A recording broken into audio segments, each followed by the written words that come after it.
In 1967, the CIA spent an estimated $20 million turning a house cat into a listening device. Tonight, we open the animal espionage files. Cats, pigeons, ravens, dolphins, even a bird-shaped drone, and read exactly what the agency wrote about them. Start with the strangest one. Acoustic Kitty, a real CIA program to surgically wire a cat as a mobile microphone, then walk it near a target and listen in. The file we're about to read isn't the program's origin story, it's the autopsy, the final memo, written after the agency quietly decided the whole thing was a bust. Page 1, straight from the folder. Our final examination of trained cats for use convinced us that the program would not lend itself in a practical sense to our highly specialized needs. We have satisfied ourselves that is indeed possible. This is in itself a remarkable scientific achievement. Knowing that cats can indeed be trained to move short distances, we see no reason to believe that a cat cannot be similarly trained to approach. Notice how many times that word disappears. Redacted use, redacted purposes. Whatever those blacked-out targets were, the agency spent years, and by most later estimates, millions of dollars, proving a cat could walk toward them. That's the entire memo, not a triumph, a tombstone with a security stamp on it. However, the environmental and security factors in using this technique in a real foreign situation force us to conclude that, for our purposes, it would not be practical. The work done on this problem over the years reflects great credit on the personnel who guided it, particularly whose energy and imagination could be models for scientific pioneers. Cats got canceled, birds got funded, for decades. Long before drones, the CIA was flying homing pigeons over denied territory with cameras strapped to their chests. This wasn't a novelty gift shop item. It was a documented, budgeted, multi-agency program called Takana. Page 2 of the after-action report lays out exactly what it did.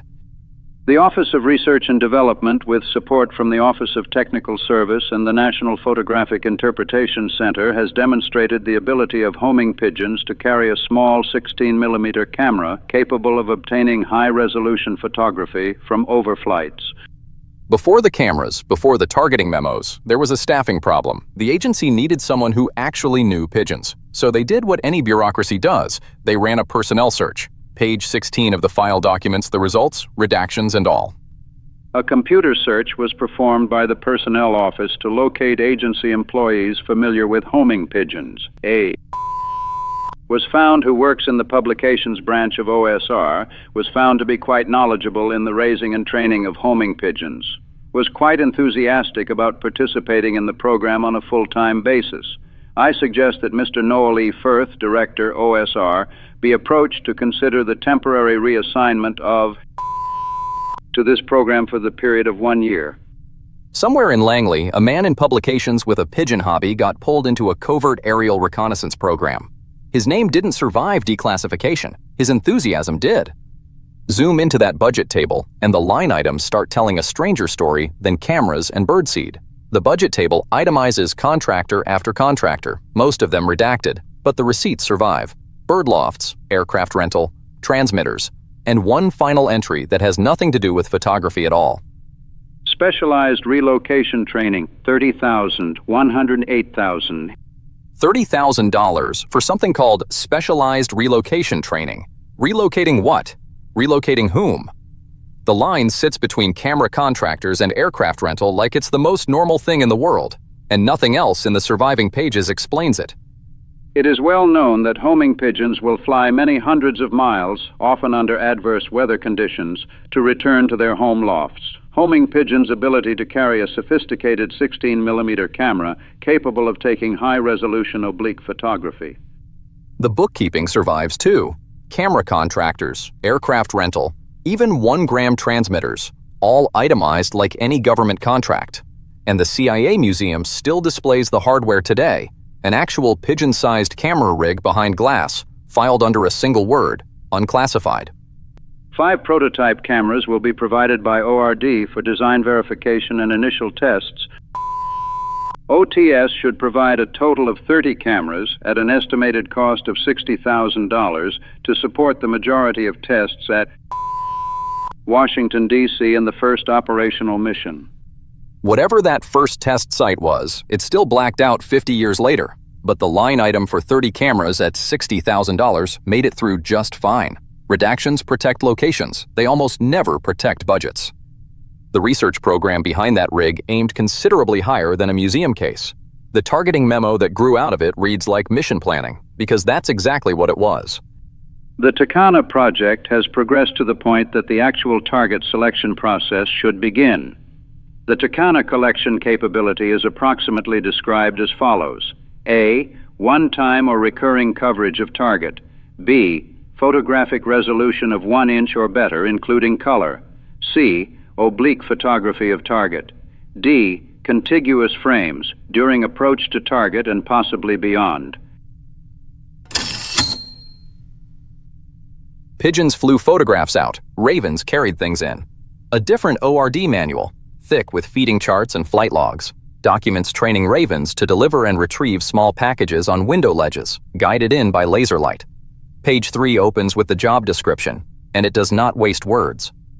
The transport vehicle is a trained raven.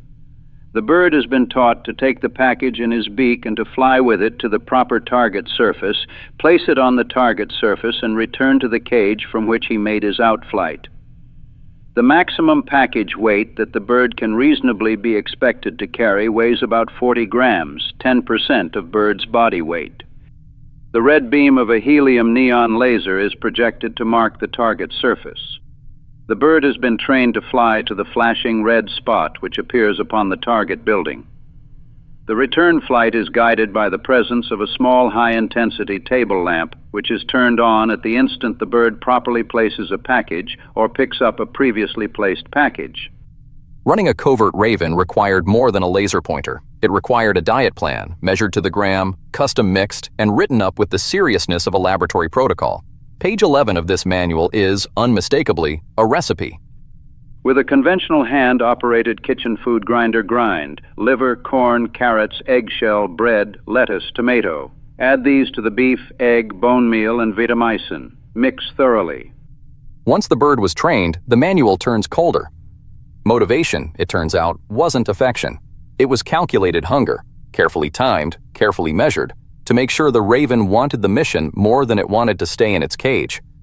A bird in good health can withstand 24 to 30 hours of deprivation starting at almost any time, even though the start of such deprivation may coincide with a slightly underweight condition. Somewhat scanty feeding, typically about 30 grams, but with actual amounts determined by bird weight, will keep the bird at the ready 24 hours before the newly scheduled flight. The manual even walks through a hypothetical live mission overseas. 2 birds shipped in, boarded at a secure base station, and prepared for a job that could repeat for weeks. Page 35 of the manual sets the scene before the actual flight test begins. An overseas mission is planned requiring the placement of a device at approximately a certain date. A team of 2 birds is to be flown overseas. Information concerning working weight and any idiosyncrasies is known by the handler. Air travel time, including stopovers, will total 36 hours. At dusk, both birds are tested at mission range. Both perform properly, but one shows less hesitation in placing a package on a target ledge, setting it down without showing any tendency to pick up again, and responding quickly to the recall lamp signal. This bird is first choice for the mission, but both will be made ready. Small birds moved small packages. The agency's biggest animal ambitions swam. In May 1965, the Office of Scientific Intelligence circulated a memo asking a simple, enormous question. Could a dolphin do a submarine's job? The possibility of obtaining acoustic tapes of Soviet nuclear submarines, which would be free of noise from the receiving platform, perhaps, is of most significance in the atomic energy area. The more detailed recording, possibly obtained through attachment of the recording apparatus to the hull, may lead to a definitive understanding of the primary, secondary, and drive circuits of the nuclear propulsion systems used aboard the different types of Soviet nuclear submarines. That's a live animal swimming up to a Soviet hull undetected, recording engine noise from inside the sound barrier the Navy's own sensors couldn't cross. And that idea is just the first item on the memo. Logical sampling sites in several years would be: if the weights of teller light or electromagnetic pulse equipment could be reduced significantly, dolphins possibly could be used to emplace such equipment. Such equipment could obtain close-in data on the fine structure of nuclear explosions. Whatever river or coastline sat behind that redaction, it's apparently still sensitive enough to hide today, 6 decades and 1 Cold War later. The rest of the memo reads like a menu of Cold War nightmares. Radiation sampling, nuclear pulse weapons, submarines shadowed by an animal nobody would ever suspect. Observation of submarine installations through use of a camera attached to the Dolphin. Testing of direction, finding capabilities in reaction to a radio transmitter attached to a Dolphin. Dolphin possibly could carry a sampler for BW material. Biological warfare sampling on a Dolphin. That's the memo. The program that actually got built and funded had a code name, Project Oxygas, and according to the man running it, it worked faster than anyone expected. Project Oxygas, for the purpose of demonstrating the technical feasibility of using dolphins for a variety of operational purposes. The first technical objective has been achieved more rapidly than anticipated. Dr. Galler of ONR, who takes a more optimistic point of view, feels that technical feasibility has been established already. Feasibility is one thing. Funding an operational Dolphin fleet forever is another question entirely, and the same memo does the math out loud, weighing what Oxygas cost as an experiment against what it would cost as a standing capability. I think we can assume that the cost of maintaining an operational Dolphin capability would be considerably higher on an annual basis than the current contract of approximately $100,000. I suspect that considerable support could be obtained from Navy on a no-cost basis because of their intense interest in this project. Cats, pigeons, ravens, dolphins, every one of them borrowed a living animal's body for a mission it never volunteered for. The next file skips the animal and keeps the shape. Project Aquiline, a bird-sized aircraft built from scratch decades before anyone said the word drone. The collection of electronic and photographic intelligence through the use of a small, bird-like, unmanned, powered glider. Access to project-sensitive information is restricted to an absolute minimum number of persons. The only justification for access to Aquiline information is that a person requires access to enable him to make a positive contribution to the project. Notice who's named in that security plan, not just CIA staff, a defense contractor, right there in the paperwork on the hook for keeping secrets too. The prime contractor will enforce compliance with security policy at subcontractors, vendors, and suppliers. McDonnell Douglas, Italic. Sterilization of operational vehicles and associated systems and subsystems when deemed necessary will be accomplished to ensure the contingency cover integrity of future operational missions. Aquiline didn't stay Aquiline. When the project moved into flight testing at Area 51, it got a new codename, a new cover story, and a fresh layer of paranoia, all spelled out in a document titled, without irony, Project Recharter. Project Aquiline will be known by the classified secret operational designator, Recharter, within OSA areas of responsibility. The unclassified nickname will be Project 274. The names of all personnel approved for project access will be maintained on permanent record by the security office at Area 51 and at project headquarters. Getting anywhere near the program meant clearing a tiered clearance system spelled out in exact bureaucratic language. Phase 1, Phase 2, and up. Even the people welding the hardware together weren't told what it was for.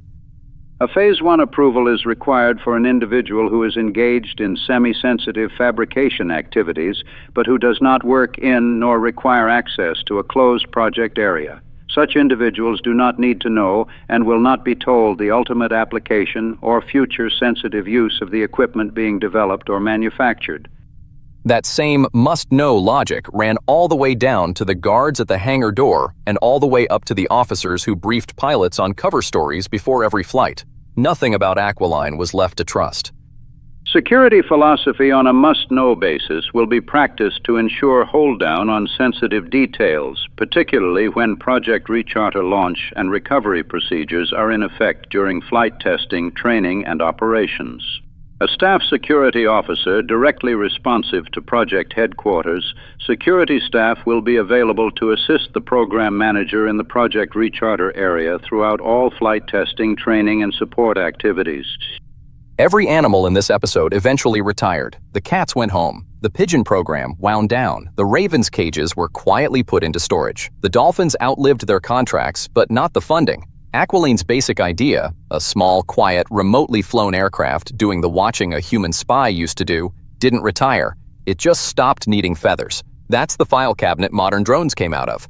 Every file we read tonight is linked below. Don't take our word for it. Read them yourself.